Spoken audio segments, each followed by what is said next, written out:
Hagamos una oración para comenzar el estudio de la palabra. Bendito Padre Celestial, te damos gracias. Gracias por esta nueva oportunidad de reunirnos, de venir juntos a tu presencia. Queremos venir, como vinieron aquellos antiguos discípulos, a sentarnos a los pies del Maestro de Jesús, para que Él nos enseñe, para que Él nos conduzca, para que Él nos abra las Escrituras y que ellas puedan ser grabadas profundamente en nuestros corazones. Como está escrito, concédenos espíritu de sabiduría y de revelación en el conocimiento.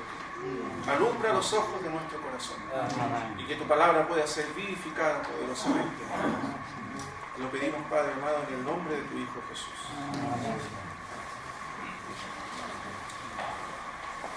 Estamos estudiando el primer capítulo de la carta a los Efesios. Tengo la leche más grande.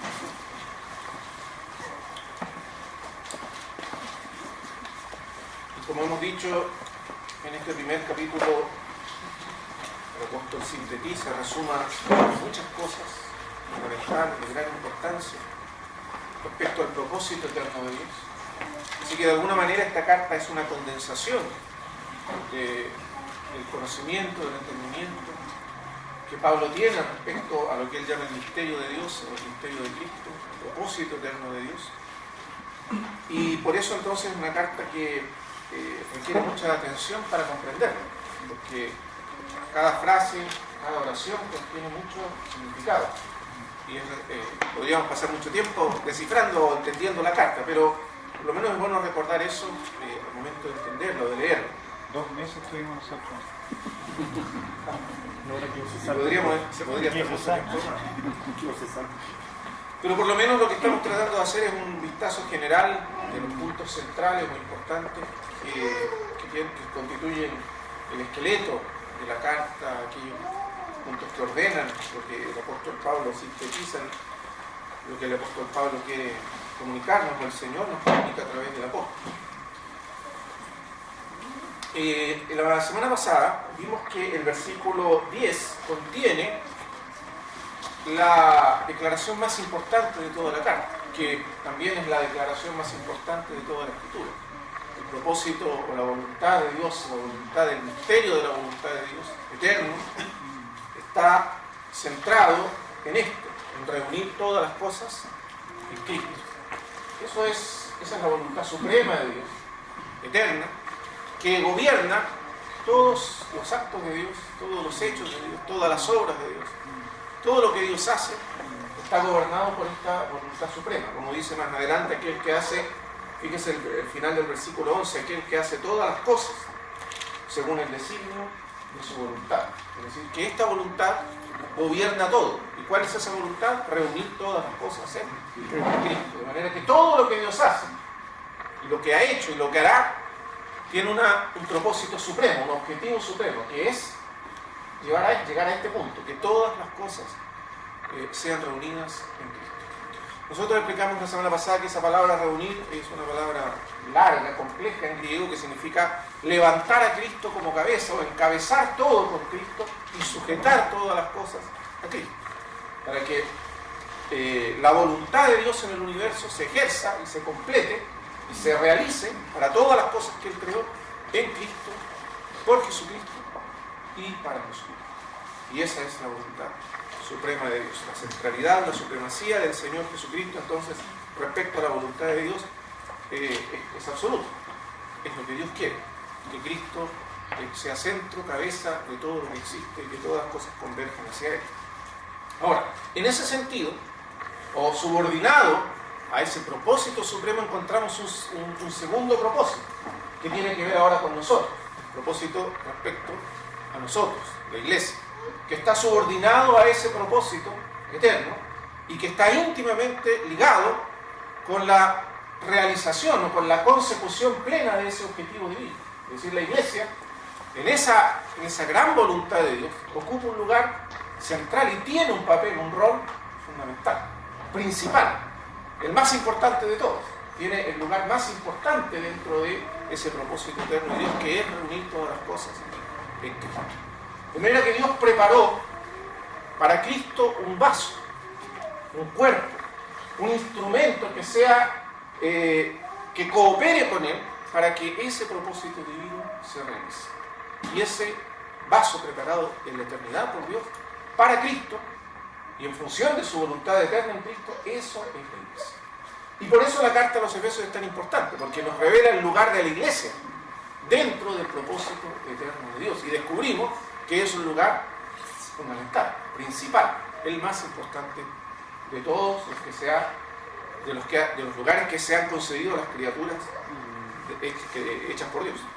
Ahora, en ese sentido debemos entender entonces los primeros 3 versículos de la carta, el versículo 3, 4 y 5, y 6 inclusive, donde se resume ese propósito divino respecto a nosotros, respecto a la iglesia. Ustedes recuerdan que dijimos que ese nosotros ahí no debe ser tomado individualmente, uno no debe tomar estos versículos y aplicarlos de una manera exclusiva o meramente individual. Eso sería un error, porque lo que Pablo tiene aquí en mente es la iglesia, como el cuerpo de Cristo, y por eso siempre está en plural. Claro, nosotros individualmente somos parte de esa iglesia, y por lo tanto todo lo que es verdad respecto a la iglesia es también verdad respecto a cada uno de nosotros individualmente. Pero en la medida que somos miembros del cuerpo de Cristo, y estamos en Cristo, pero unidos a su cuerpo, que es la iglesia. Y se nos dicen 3 cosas, ¿recuerdan? Primero, que fuimos bendecidos con toda bendición espiritual. Segundo, que fuimos escogidos antes de la fundación del mundo para que fuésemos santos y sin mancha delante de Él. Y tercero, que fuimos predestinados para ser adoptados hijos suyos. ¿Por qué? ¿Por qué Dios nos dio este lugar tan importante, tan fundamental en su propósito, en su voluntad eterna? ¿Cuál es la razón por la cual Dios quiso hacer eso? Solo uno. Porque nos ama. Porque Él nos ama. Él nos pensó, nos concibió en la eternidad en su corazón y nos amó. Y nos dio en ese amor como la novia, la compañera eterna de su Hijo Jesucristo. Solo por amor. Claramente Dios no necesitaba crearnos ni necesitaba hacer todo lo que hizo por nosotros. Pero lo hizo en la eternidad y nos concedió ese lugar tan fundamental, de tanta importancia, simplemente como dice aquí, porque nos amó. Él porque Él quiso crearnos y bendecirnos y hacernos bien y mostrar en nosotros la grandeza de su amor, las riquezas, como dice Pablo aquí, de su gracia, mostrarlas en nosotros y a través de nosotros. Es decir, en todo lo que Él hará por nosotros, hizo en la eternidad pasada, ha hecho y hará en el futuro, Él está revelando las riquezas insondables, inimputables de su gracia, revelando las riquezas de su amor. Se está revelando su mismo en su relación con nosotros y en todo lo que Él hace por nosotros. Por eso dice, para alabanza de la gloria de su gracia. Gracia porque es un amor que no merecemos, ¿verdad? Es un amor que no merecemos ni podemos merecer. Jamás lo mereceremos. Es un amor incondicional y absolutamente inmerecido. Nace de Él y no está obligado por nada de lo que nosotros somos o hacemos. Es su beneplácito, su soberana decisión de amor, de su voluntad eterna, amarnos así y darnos este lugar en Cristo. Amén. Y eso significa que ese amor es incondicional, es eterno y es incondicional. Porque Él nos amó antes de la fundación del mundo, nos escogió antes de la fundación del mundo en su Hijo. Y eso lo hizo sabiendo todo lo que nosotros iríamos a hacer en nuestra vida. Él sabía y conocía todas nuestras rebeliones desde la eternidad, todos nuestros pecados, pero aún así nos amó. Y proveyó también la manera de recuperarnos, restaurarnos de nuestra rebelión y de nuestro pecado, porque dice, nos hizo aceptos en Él. Y eso también fue colocado en la eternidad como parte de su diseño, de la manera en que su plan iba a realizarse respecto a nosotros, porque Él conocía todo lo que había de ocurrir. Entonces es importante respecto a la elección y a la predestinación, a las bendiciones espirituales, respecto a la redención, que también se menciona en el versículo 7, todos estos aspectos de lo que Dios ha hecho a nuestro favor, que forman parte de su plan eterno respecto a nosotros. Decir que todas estas cosas están en Cristo, porque eso es lo que nos dice el versículo 9. Todo esto está en Cristo. Dios nos predestinó en Cristo, la predestinación está en Cristo. Eso es importante recalcarlo, porque recuerden lo que dijimos la semana pasada, no es que Dios nos predestinó a cada uno individualmente, a aquel, a cada uno escogió individualmente, sino que la elección, la predestinación, así como la salvación y la redención, están en Cristo. Están unidas a Cristo, están depositadas en Cristo. De manera que, podemos decirlo así para que se entienda mejor, aunque todos los hombres son potencialmente electos, predestinados y redimidos, potencialmente, estas cosas solo se hacen efectivas, la predestinación, la elección y la redención, para aquellos que creen efectivamente en Jesucristo y son engendrados del Espíritu. Entonces, todos son potencialmente electos. Fíjese, por eso cuando Dios crea al hombre, vea el capítulo 1 de Génesis,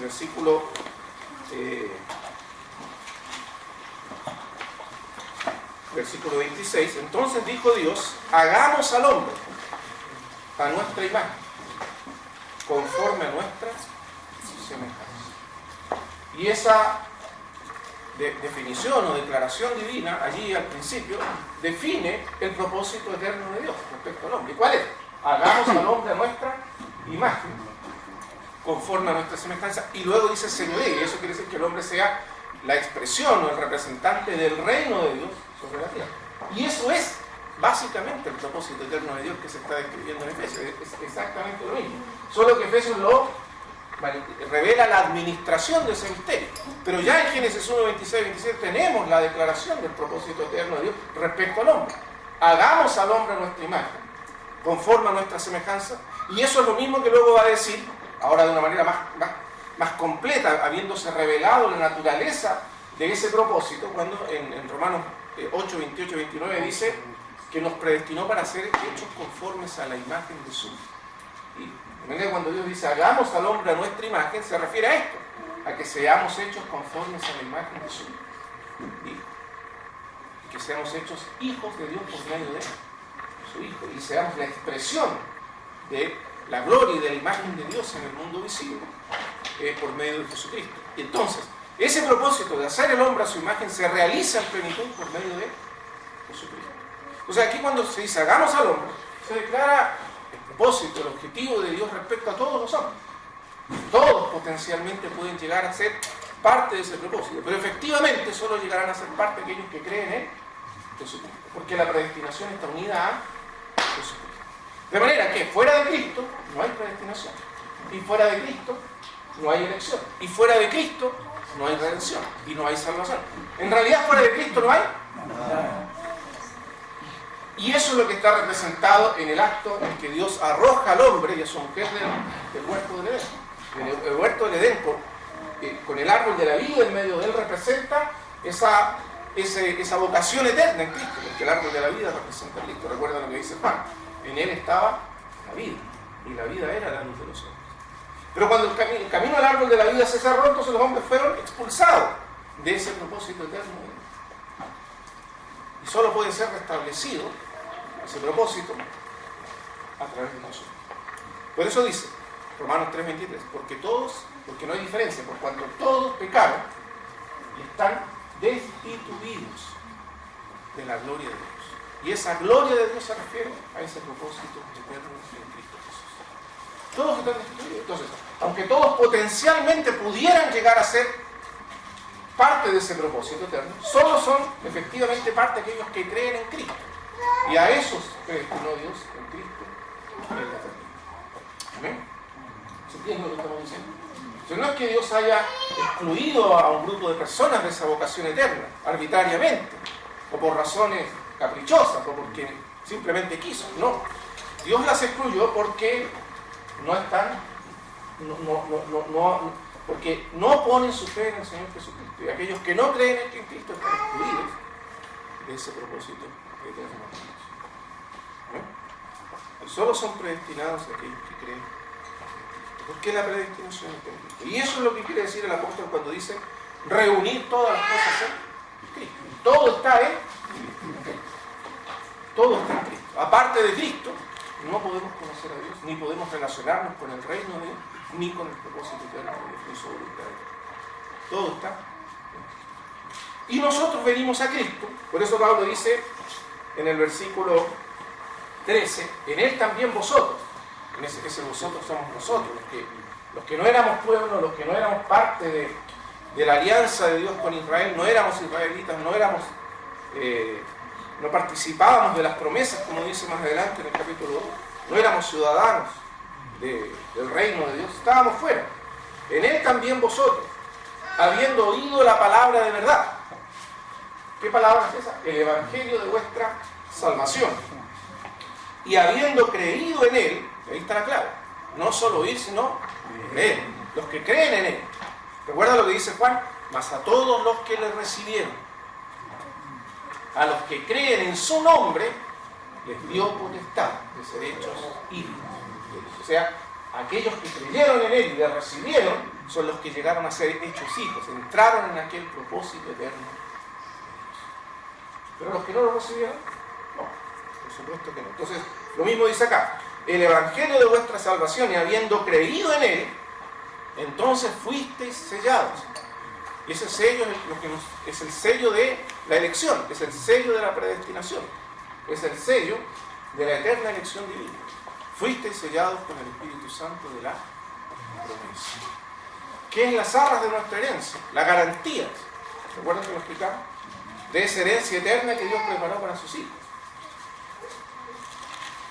Es las arras de nuestra herencia hasta la redención de la posesión adquirida. Esa redención se refiere al rescate completo o al pago completo de aquello que fue adquirido. ¿Quién compró? Dios. ¿Quién compró? Es Dios. ¿Quién dio la garantía? Es Dios. Y finalmente Dios obtendrá plenamente aquello que compró, que somos nosotros, para alabanza de su. Entonces, hermanos amados, pueden observar ustedes que aquí tenemos muchas cosas importantes. Por ejemplo, que el Espíritu Santo es el sello de esa vocación, de esa elección eterna. Y es la garantía de que no seremos nunca más excluidos de esa vocación eterna. Que aquello que Dios nos dio es eterno y no puede ser alterado. Es el sello de Dios. Hay personas que creen que la salvación puede perderse. Ahora, no estamos aquí para decir nada definitivo al respecto, porque aparentemente hay algunos versículos que la Escritura pudieran dar pie a pensar así, sobre todo en Hebreos. En Hebreos hay varios versículos que dan pie a eso. Pero si la salvación puede perderse, otra vez, solo sería potencialmente. Pero efectivamente no se pierde. ¿Por qué? Creo yo, ahora es una opinión, pero creo yo que la razón ahí no es ninguna predestinación que Dios hizo en la eternidad, sino el hecho de que Dios proveyó en Cristo una salvación completa y perfecta. Y por eso nos dio el sello del Espíritu Santo, la garantía de que lo que Él comenzó, lo perfeccionará hasta el día de Jesús. ¿No es eso maravilloso? Esa es la garantía. Que Dios, porque evidentemente Dios conoce todo lo que se requiere para salvarnos eternamente. Y Él ha provisto aquello en Cristo. Entonces no se refiere a una especie de predestinación. Pues, efectivamente, es posible que todavía nos perdamos siendo salvos, pero no es factible, porque Dios hará que eso no llegue a ocurrir, porque nos dio la garantía de su Espíritu Santo. ¿Se entiende? ¿Se entiende? Más o menos. Voy a hacer la diferencia, ¿no? Cuando digo que es posible que nos perdamos, quiere decir que Dios no anula nuestra voluntad. Porque si Dios anulara nuestra voluntad, destruiría aquello que nos permite ser hechos a su imagen. Es por eso que Dios no anula la voluntad humana. Si Dios destruyese la voluntad humana, querría decir que ya no somos capaces de llevar la imagen de Dios y expresar el carácter de Dios. Porque es la libertad lo que nos hace capaces de ser semejantes a Él. Entonces, Dios no destruye la voluntad, ni la aniquila, ni la anula para imponer su voluntad a nosotros. Y eso quiere decir que efectivamente siempre será posible que nosotros nos apartemos o apostatemos de la fe, que es lo que dice Hebreos. Siempre será posible, desde el punto de vista de que Dios no nos va a obligar a hacer algo contra su voluntad. Pero el punto es que Dios ha provisto tales riquezas de gracia en Cristo Jesús, que pase lo que pase, Él se ha preocupado de que, o ha provisto, o ha provisionado los recursos suficientes para que nunca lleguemos efectivamente a apartarnos. Y eso es maravilloso. O sea, la obra de Cristo es una obra tan completa que garantiza nuestra seguridad eterna. Que no está, repito, en ninguna clase de predestinación, sino en la perfecta obra del Señor Jesucristo. Y ahí Dios proveyó todo lo que se necesita para salvarnos. Por eso la Escritura dice que Él es poderoso para salvar eternamente, porque por Él se acerca a Dios. Y el que comenzó en vosotros la buena obra, la reflexionar hasta el día. Si alguien cree otra cosa, no hay problema, pero por lo menos les hago ver lo que yo veo a la luz de la Escritura, porque creo que eso es lo que quiere decir cuando nos dice que nos selló. Nos dio el sello, y ese sello significa que, como dice en otro lado, conoce al Señor a los que son suyos. ¿Amén? Y apártese de iniquidad todo aquel que invoca el nombre de Cristo. Dios nos conoce y en ese conocimiento perfecto Él puede salvarnos eternamente. Así que podemos confiar en Él, en su salvación. Claro que esto no es una garantía, una especie de puerta abierta para que cada uno peque y haga lo que quiera, porque como algunos dicen que una vez salvo, siempre salvo. Ese no es el sentido de lo que está diciendo el apóstol. Al contrario, si alguien vive una vida de pecado y de desobediencia y rebeldía y afirma ser salvo, yo dudaría mucho. Habría serias dudas de la salvación de esa persona.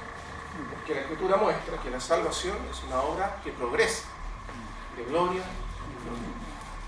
Amén. Y si alguien no progresa y vive el pecado y sigue gobernado por el pecado, entonces deberíamos sospechar de qué clase de salvación y si realmente esa persona es salva. Muy bien, continuemos. Versículo 15. Por esta causa también yo, habiendo oído de vuestra fe en el Señor Jesús y de vuestro amor para con todos los santos, no ceso de dar gracias por vosotros, haciendo memoria de vosotros en mis oraciones. Algo importante de la carta a los Efesios es que varias de las cosas que Pablo dice o afirma en la carta en realidad son oraciones del apóstol. Aquí tenemos una oración en el versículo 14 del capítulo 3, hay otra oración. Hay varias oraciones en la carta. Es una carta casi, diríamos, escrita de rodillas. El apóstol está orando y la carta refleja una profunda comunión con Dios, y en la medida que está orando están surgiendo las palabras que el apóstol está escribiendo aquí. Y esta es una de sus oraciones, habiendo oído de vuestra fe en el Señor Jesús. Se refiere a los efesios. Aparentemente él no había estado o no los conocía personalmente a estos hermanos, y por lo tanto él quiere comunicar o transmitir todo lo que les hubiera dicho si hubiese estado presente o hubiese tenido la oportunidad de visitarlo. Haciendo memoria de vosotros en mis oraciones, para que el Dios de nuestro Señor Jesucristo, el Padre de gloria, os dé espíritu de sabiduría y de revelación en el conocimiento de Él. Presta atención a la primera parte del versículo, porque se repite casi exactamente la misma oración o frase del versículo 3 del capítulo 1. Bendito sea el Dios y Padre de nuestro Señor Jesucristo. Y aquí dice para que el Dios de nuestro Señor Jesucristo, el Padre de Dios. Pregunta entonces, ¿por qué Pablo llama a Dios de esa manera tan particular en esta carta? Fíjese que no dice simplemente para que Dios o el Padre, sino para que el Dios de nuestro Señor Jesucristo. Y lo llama de esa manera particular. El Dios y Padre de nuestro Señor Jesucristo, o el Padre de gloria. ¿Por qué?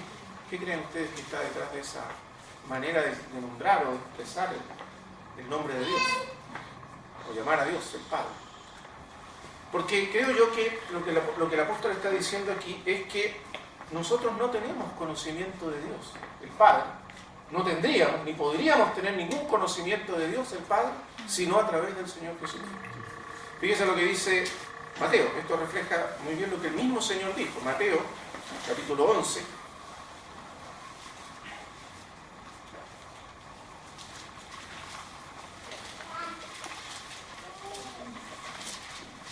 Versículo 27. Mateo 11, 27. ¿Quién lo puede leer? Todas las cosas me fueron entregadas por mi Padre, y nadie conoce al Hijo sino el Padre, ni al Padre conoce alguno, sino el Hijo y aquel a quien el Hijo lo quiera revelar. Fíjese que el Señor afirma dos cosas que ya están dichas en Efesios. Primero, que todas las cosas me fueron entregadas por mi Padre, que es lo mismo que dice Efesios, ¿verdad? Reunir todas las cosas en Cristo. Aquí está la misma afirmación ahora en boca del Señor Jesús. Todas las cosas me fueron entregadas por mi Padre. El Padre quiere que todas las cosas sean reunidas en su Hijo, y de hecho se las dio todas al Hijo. Pero luego dice, o más bien en todas esas cosas que el Padre le dio al Hijo, le dio la más importante de todas. ¿Cuál? La llave que abre la puerta al conocimiento de Dios. Entre todas las cosas que el Padre le dio al Hijo, le dio la más importante. ¿Cuál? Que solo a través del Hijo se puede acceder al conocimiento de Dios el Padre.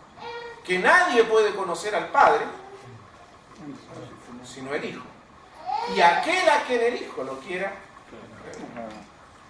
De manera que la puerta al conocimiento de Dios Padre es el Hijo. Y solo a través de Cristo podemos conocer al Padre. Por eso recuerdan cuando Felipe le dijo al Señor, Señor, muéstranos al Padre y nos basta. Juan capítulo 14. Muéstranos al Padre y nos basta. Y el Señor le dijo, hace tanto tiempo hace que estoy con vosotros, Felipe, y no me has conocido. El que me ha visto a mí, me ha visto. El que me ha visto a mí, ha visto al Padre. ¿Cómo pues dices tú? Muéstranos al Padre. Y nos basta. Fíjese, vamos a leerlo para que veamos todo lo que el Señor explica ahí en ese punto respecto al conocimiento de Dios el Padre a través de Él. 14. Juan 14. Juan 14. Fíjese el versículo. El versículo 6, Jesús les dice, yo soy el camino y la verdad y la vida. Nadie viene al Padre sino.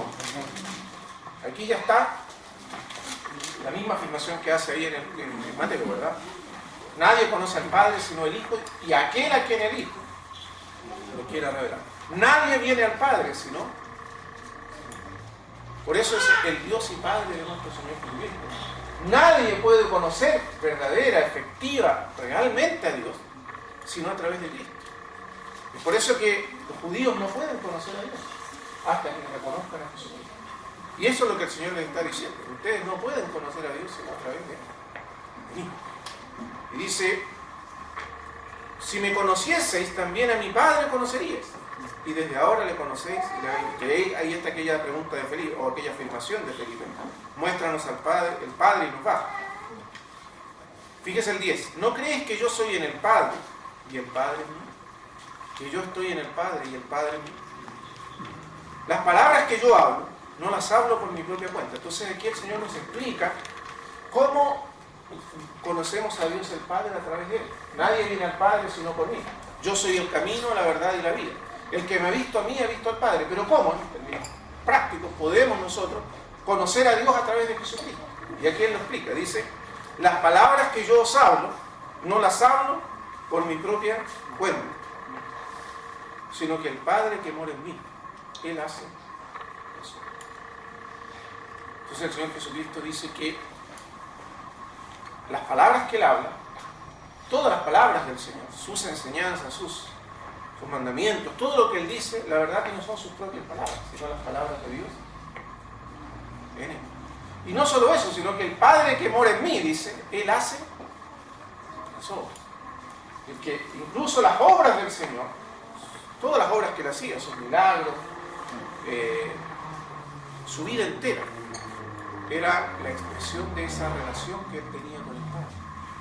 Y Él entonces vivía una vida que reflejaba perfectamente su relación y su conocimiento del Padre, al punto que era el Padre que estaba en Él quien le daba todas las palabras, le daba las palabras que hablaba y le enseñaba también, o hacía en Él y en unión con Él. Hermanos amados, la pregunta que surge aquí es la siguiente, porque esto es muy importante para comprender cómo conocer a Dios a través de Jesucristo. Lo que Jesús quiere decir aquí no es que Él era una especie de espectador pasivo de lo que el Padre hacía en Él.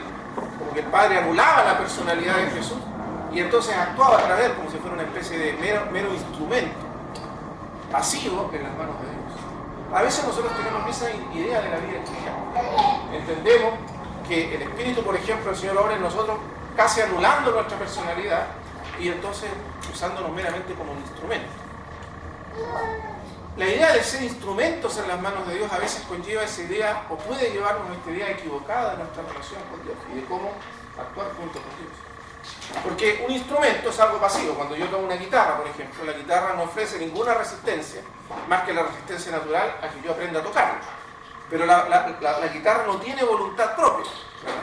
Entonces, yo tomo la guitarra y la toco, y la guitarra hace exactamente aquello que yo le pido que haga. Es un instrumento. O una flauta, o una herramienta, o una máquina. Cualquier objeto físico que yo use como instrumento, lo voy a usar sin resistencia de su parte, si es que sé usarlo, y él va a hacer todo lo que yo haga a través de él. Pero esa no es la relación que Dios tiene con nosotros, ni Dios quiere tener con nosotros. Recuerde eso. Sino que es la misma relación que él tenía con su Hijo Jesucristo. ¿Y por qué es tan importante entender eso? Porque la relación del Padre con el Hijo no es una relación de uso instrumental. Nosotros no somos meros instrumentos, medios en las manos de Dios, sino que somos fines. ¿Sabe cuál es la diferencia? Que cuando usted se relaciona con una persona que ama, usted no la usa y después la descarta o la deja a un lado. Ella es un fin en sí misma. La relación es más importante que el uso. Y el uso, vamos a decir así, la instrumentalidad, el servicio, surge como producto de la relación. Pero lo más importante es la relación. Y lo que a Dios le interesaba de su Hijo no era lo que el Hijo hacía por él en primer lugar, sino que el Hijo mismo. Y la relación con su Hijo. Eso era lo más importante. Lo mismo respecto a Jesucristo. Entonces Jesús no era alguien que Dios usó y luego descartó, por supuesto que no, es el Hijo amado de Dios. Pero lo mismo debemos comprender respecto a nosotros. El Señor no nos usa y luego nos descarta, no somos meros instrumentos, sino que Él nos ama. Y Él en su amor nos usa, pero ese uso surge de la relación de amor y de comunión que tenemos. Eso mismo se puede decir respecto a Jesús. Usted puede observar claramente esa manera en que se manifiesta el servicio, se entiende el servicio, en el cantar de los cantares, desde la perspectiva divina. En el cantar de los cantares usted tiene una relación de amor que va creciendo y se va perfeccionando, se va haciendo cada vez más profunda y más íntima y más perfecta. Primero, la Sulamita dice, mi amado es mío, yo soy suyo. Y pone en primer lugar la posesión del amado para ella. Después dice, yo soy de mi amado y él es mío. Entiende que ahora es más importante que ella sea de su amado. Después dice, mi amado es mío. Yo soy de mi amado y él en mí tiene su contentamiento. Esa es la tercera frase. Y ahí habla de un amor perfeccionado. Ahora ella entiende que ella es completamente para su amado. Y ya no le importa tanto, no está centrada en sí misma, sino absolutamente en el amado y en agradar a su amado. Y cuando eso ocurre, ella dice, ven, amado, y salgamos al campo, moremos en las aldeas, veamos si las vides han dado sus frutos. Es decir, de ahí surge el servicio, que es un servicio que no es que yo sirvo al otro como un instrumento, sino que servimos juntos. Ven, oh amado, veamos, salgamos, hagamos juntos esta tarea. En el servicio a Dios, Dios actúa con nosotros, no como simplemente instrumentos, sino en unión con nosotros. Nuestros deseos y los deseos de Dios son uno. Lo que queremos nosotros y lo que Dios quiere es lo mismo. ¿Se entiende? Entonces, ¿qué significa que Cristo es la imagen perfecta de Dios? Que Cristo Jesús pensaba los mismos pensamientos de su Padre. Que Jesús tenía los mismos deseos de su Padre. Y que Jesús anhelaba lo mismo que su Padre anhelaba. Por eso lo que el Señor pedía, el Padre siempre lo escuchaba, porque Jesús no quería otra cosa, ni deseaba otra cosa que lo que el Padre deseaba. La mente del Padre estaba en Él, el corazón del Padre estaba en Él. Por eso Él dice, las palabras que yo hablo no las hablo por mi propia cuenta, sino que el Padre que mora en mí, Él hace las obras, pero no anulando a Jesús, sino actuando en unión con Él. ¿Se entiende lo que estamos diciendo? Eso es muy importante para entender nuestra vocación en Cristo. Lo que Dios quiere no es convertirnos en autómatas o personas que siempre están como por eso se acuerdan cuando Jesús le dijo a los discípulos, ya no os llamaré siervos. A veces nosotros tenemos la idea de que nuestra relación con Dios es una relación de siervos, como de personas que siempre hay que decirles lo que tienen que hacer. Pero Dios quiere convertirnos en personas que hacemos lo que Él quiere que hagamos, porque está incorporado en nuestra propia naturaleza. Y ese era el caso de Jesús. ¿Se entiende la diferencia? No es que Dios tiene que decirnos a cada rato lo que tenemos que hacer, sino que nosotros mismos hacemos lo que Él le agrada porque está incorporado en nuestra propia carácter, parte del carácter que posee. Y así era Jesús. Por eso él dice, yo hago siempre lo que al Padre me agrada. ¿Qué? En el Apocalipsis, cuando era la iglesia, se dice ahora ¿cierto? Que va a dejar porque una de las partes rompe con esa relación de amor. Sí. Para poder servir. En el caso de la Apocalipsis se da cuando exhorta y dice, porque no te guardaría del Padre que viene. Justamente. Porque la primera relación es esa relación de amor con Dios. Y de esa relación de amor con Dios, tiene que hacer eso. Que es como se ocurría en el caso del Señor Jesús. Entonces, en una relación como la de Jesús con el Padre, es una relación donde el Padre y el Hijo actúan juntos. Dios actúa con su Hijo, en unión con su Hijo. Y esa es la misma relación que Dios quiere, a través de Cristo, establecer con nosotros. Por eso dice, el Dios y Padre de nuestro Señor Jesús. Y por eso cuando Jesús resucitó dijo, suba a mi Padre y a vuestro Padre. A mi Dios. Y de esa manera, a través de su muerte y su resurrección, Él nos incorporó en Él, nos hizo miembros de su cuerpo y nos dio en esa unión la misma relación que Él tiene con su Hijo. Y eso es lo que Él quiere desarrollar en nosotros. Que lleguemos a ser hijos semejantes a Él, en la misma relación de comunión y de amor con Dios el Padre que Él tenía y que Él tiene, por cierto, pero que nosotros vemos claramente en la Escritura. Entonces, nunca hubo desaveniencia ninguna entre el Padre y Él. Es por eso que Jesús vivía una vida llena de alegría, llena de gozo. ¿Se acuerdan cuando al final les dice, estas cosas os hablo para que mi gozo esté en vosotros? Eso quiere decir que Jesús vivía una vida de plenitud, de gozo y de paz y de alegría constante. Es por eso, cuando uno mira la vida de Jesús, usted se va a dar cuenta que hay cosas de Jesús que son simplemente desconcertantes para uno, para cualquier ser humano, ¿verdad? Y que son psicológicamente, desde el punto de vista meramente psicológico, muy difíciles de entender, a no ser que uno comprenda que Jesús vivía en una plenitud de paz y de gozo que sobrepasa cualquier experiencia humana. Piensa un momento, ¿cómo sería su vida desde el punto de vista psicológico si usted desde el momento en que nace o tiene conciencia sabe que está condenado a morir a los 33 años? ¿Cómo viviría usted su vida de esa manera? Es imposible. Psicológicamente, ningún hombre está capacitado para vivir una vida que sabe que va a terminar y que está condenada a morir de una manera horrible por lo demás a los 33 años. ¿Cómo Jesús logró vivir? Y no convertirse en un neurótico, una persona ansiosa, neurótica. ¿Cómo lo hizo? Porque él vivía su vida completamente seguro, confiado, con la plena certeza del cuidado, de la protección de su Padre. Y eso era todo lo que él necesitaba. Él vivía siempre en la presencia de Dios el Padre. Siempre sostenido por su Padre, siempre fortalecido por el Padre, viviendo constantemente en la alegría perfecta de su Padre, en el amor perfecto de su Padre. Y de esa manera, solo al final, cuando el Padre retiró su presencia, su gracia, por causa de nosotros, y Jesús tuvo que experimentar todo el peso del pecado y de la ira de Dios, en ese momento Él dijo, Dios mío, ¿por qué me has desamparado? El Padre lo abandonó, efectivamente lo abandonó. Pero toda su vida Cristo vivió en las manos del Padre. Entonces, uno tiene que comprender que eso lo hizo por nosotros. Ahora, uno mirando a Cristo descubre qué clase de vida el Padre quiere que vivamos. Una vida de completa confianza. Una vida sustentada, no por nuestros recursos, sino por los recursos de Él. No por nuestra fuerza, nuestra energía, nuestra capacidad natural, sino por la gracia de Dios. De manera real. ¿Y cómo se vive una vida en la gracia de Dios? Completa, plena. Es una vida de perfecto gozo, de perfecta alegría, de perfecta paz. Mira Jesucristo. Cuando el Señor perdió la paz, perdió la calma. Mi paz, la paz os dejo, mi paz. ¿Cuál es esa paz? La paz de saberse absoluta y completamente seguro y saber que el Padre nunca va a fallar, como efectivamente ocurrió. Recuerde que cuando el Señor estuvo frente a la tumba de Lázaro, el Señor dijo, Padre, te doy gracias por haberme unido. Y yo sabía que tú siempre... Y ahora mire lo que el Señor le pidió, que resucitara a Lázaro. No está pidiendo cualquier cosa, pero el Señor confiadamente sabe que sus deseos son idénticos a los deseos del Padre.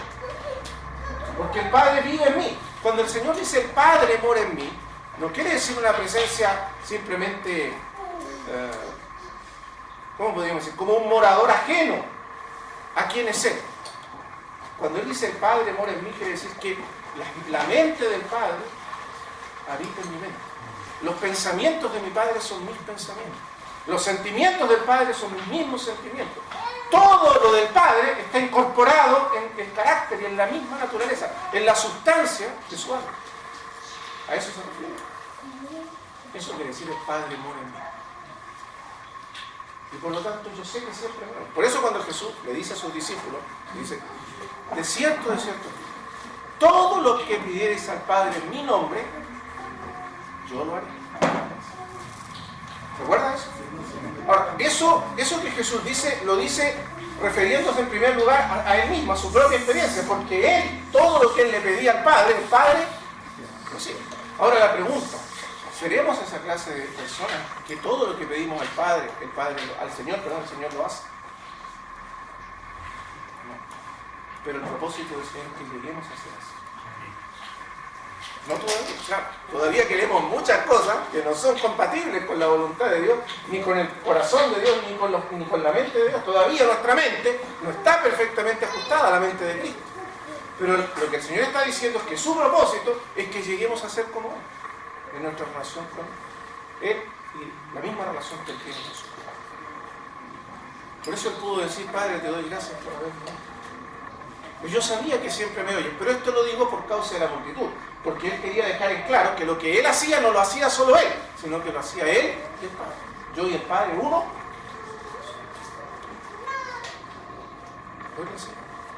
Pero esa misma relación es la que Él quiere que se desarrolle en nosotros, a través de Él con el Padre Santo. Por eso el Dios y Padre de nuestro Señor Jesús. Y por eso la oración de Pablo, para que el Padre, el Dios y Padre, el Dios de nuestro Señor Jesucristo, el Padre de gloria, el mismo Padre de la gloria. ¿Recuerda cuál fue la oración del Señor Jesús al final de su ministerio? Juan capítulo 17. Glorifícame pues tu Padre, al lado tuyo, con aquella gloria que tuve contigo antes que glorificaste. Pero después Él sigue orando y dice, yo quiero que los que tú me diste, Padre, estén conmigo para que vean mi gloria, porque me has amado desde antes de la fundación del mundo. Lo que el Señor pidió es que no solo Él pudiese recuperar esa gloria que tuvo y volver a esa gloria eterna con el Padre, sino que también nosotros pudiésemos entrar en la experiencia de esa gloria. Por eso el Padre de Él, el mismo Padre que glorificó al Señor Jesucristo, es ese Padre que quiere glorificarnos a nosotros con la misma gloria, para que vean mi gloria. ¿Ve? No es otra gloria, es la misma gloria con que Él glorificó a su Hijo, es la gloria con que el Padre quiere glorificar a nosotros. ¿No es eso maravilloso? ¿Cuál es esa gloria? ¿Hemos visto esa gloria? ¿Sabe cuáles son los dos momentos más importantes de toda la historia de la redención? Respecto al reino de Dios, al propósito eterno de Dios, a la revelación de ese propósito. Cuando Jesucristo fue transfigurado en el monte y cuando Jesucristo resucitó entre los muertos, el Padre reveló su gloria, glorificó a su Hijo. Cuando nosotros vemos a Jesucristo en el monte, ¿usted recuerda lo que dice la Escritura? Lo que el Señor le dijo a los discípulos, les dijo unos 7 días antes, le dijo, hay algunos de vosotros, de cierto os digo, que algunos de vosotros no gustarán la muerte sin que hayan visto el reino de Dios viniendo. ¿Recuerdan esas palabras? El reino de Dios revelado en su plenitud, en toda su gloria. Y 7 días después subió al monte y se transfiguró delante de él. Cuando Jesús se transfiguró, ¿qué ocurrió en ese momento? El Padre reveló la gloria de su Hijo. El Padre transfiguró a su Hijo y lo glorificó delante de sus discípulos. Bendito sea el Padre que hizo eso con su Hijo. Y ellos lo vieron. ¿Pero por qué tenían que verlo? Porque no solo vieron a Jesús glorificado, sino que vieron nuestro destino eterno en Jesucristo. Porque la Escritura dice, cuando el Señor venga, y cuando venga el Señor y nos reúna con Él, dice, entonces, dijo el Señor Jesús, los justos resplandecerán como el sol en el reino de su Padre. Así como Él resplandeció como el sol. Recuerda que dice que sus vestidos se hicieron blancos como la luz.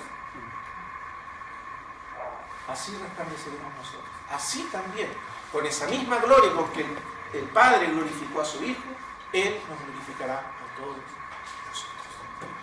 ¿No es eso maravilloso? Un día seamos transfigurados para ser semejantes a Él, en la plenitud de su gloria. Ni siquiera podemos imaginar qué es eso, ¿verdad? Imagínense ver a Jesús transfigurado. Por eso dice, nosotros vimos, dice Pedro. Pedro nunca más se olvidó de eso. Nosotros vimos su gloria allá en el Monte Santo.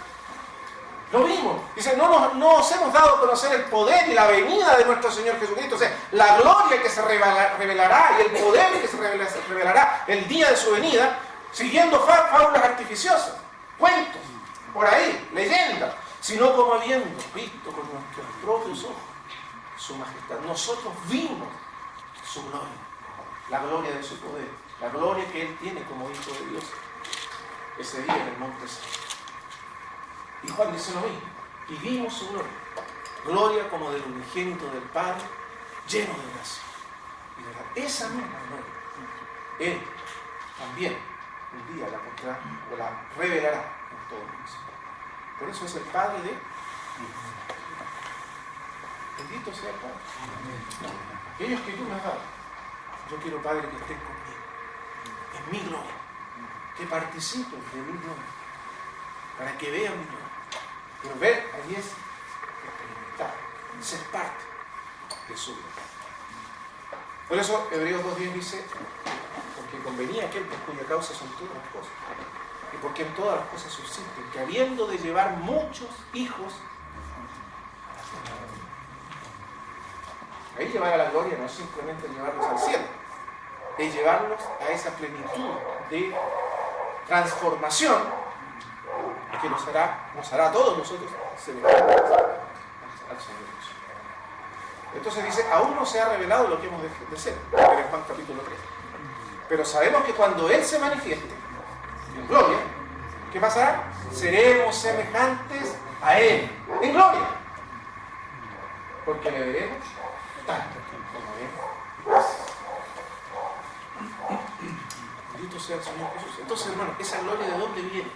Es la gloria del Padre, que se va forjando, se va gestando en la vida humana a medida en que el carácter de Dios, los pensamientos de Dios, la vida misma de Dios se incorpora en la vida humana, se hace parte de nuestra vida. Por eso Pablo dice, esta leve tribulación momentánea, 2 Corintios capítulo 4, esta leve tribulación momentánea produce en nosotros un cada vez más excelente y eterno peso.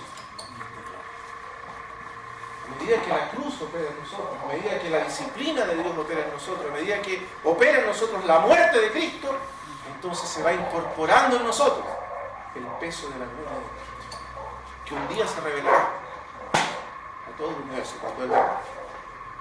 Pero esa gloria ya está siendo introducida, participada dentro de nosotros. Por eso la transfiguración del Señor no es simplemente una gloria que vino de afuera, sino que se reveló desde su centro. Es la gloria que Él tenía, pero que estaba oculta, y se reveló transfigurada. Es la gloria de Dios. Hermanos amados, todo eso está allí, y hay mucho más todavía. Pero todo eso en esa pequeña frase, el Dios de nuestro Señor Jesucristo, el Padre. ¿Eh? Por eso agrega inmediatamente, os dé espíritu de sabiduría y de revelación en el conocimiento, porque ¿de qué se trata todo al final? De conocer a Dios.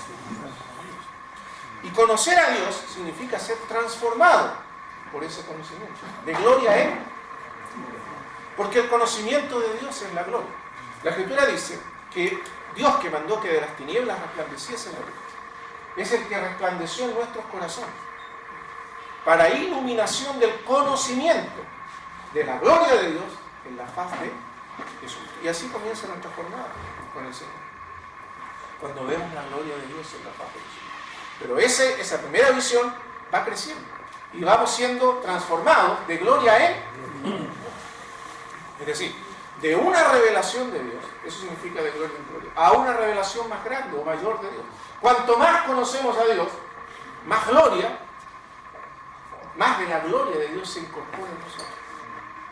Entonces, es ese conocimiento que transforma. Por eso el apóstol Pablo ahí usa un verbo muy interesante, dice, o no un verbo, un sustantivo muy interesante, cuando dice, por usted espíritu de sabiduría y de revelación en el conocimiento. Esa palabra conocimiento en griego es epignosis, que no es meramente conocimiento, porque conocimiento puede ser algo incompleto, parcial, deficiente. Nosotros no podemos conocer algo, pero no conocerlo completo, ni perfecto, ni adecuadamente. Pero aquí la palabra conocimiento es conocimiento pleno, completo, perfecto. A eso se refiere. Entonces, el propósito de Dios no es que tengamos un conocimiento imperfecto de Él, un conocimiento borroso, aproximado, más o menos, sino un conocimiento pleno, completo. ¿Por qué? Porque ese conocimiento pleno es lo que nos transforma de gloria en gloria, en la misma imagen de Dios. ¿Y dónde está ese conocimiento? En Jesucristo. A través de Jesucristo, por medio de Jesucristo. Es en Cristo que conocemos al Padre. En Cristo que vemos la gloria de Dios y el rostro de Dios, revelado de gloria en Cristo. Por tanto, dice, nosotros todos, 2 Corintios 3:18, nosotros todos, mirando como en un espejo la gloria del Señor, somos transformados de gloria en gloria, como por el Espíritu del Señor. Esto no es meramente conocimiento mental. Aquí Pablo no está hablando simplemente de tener un conocimiento intelectual de Dios, o doctrinal, o teológico de Dios, sino es un conocimiento que transforma. Por eso, espíritu de sabiduría y revelación. No es un conocimiento meramente fruto de la investigación o de la capacidad humana para comprender o conocer. Es un conocimiento que da el Espíritu. Ahí el Espíritu en nuestra Biblia lamentablemente está con minúsculas, pero yo pienso que debería ir con mayúsculas. En el griego, usted sabe, en el texto griego, los textos originales, no existían las minúsculas, solo existían las mayúsculas, que se llamaban enunciados. Entonces, no hay manera de saber a priori, o por la misma escritura, si es mayúscula o minúscula, porque todo se escribía con mayúsculas. Y los traductores creen que ahí podría ser minúscula.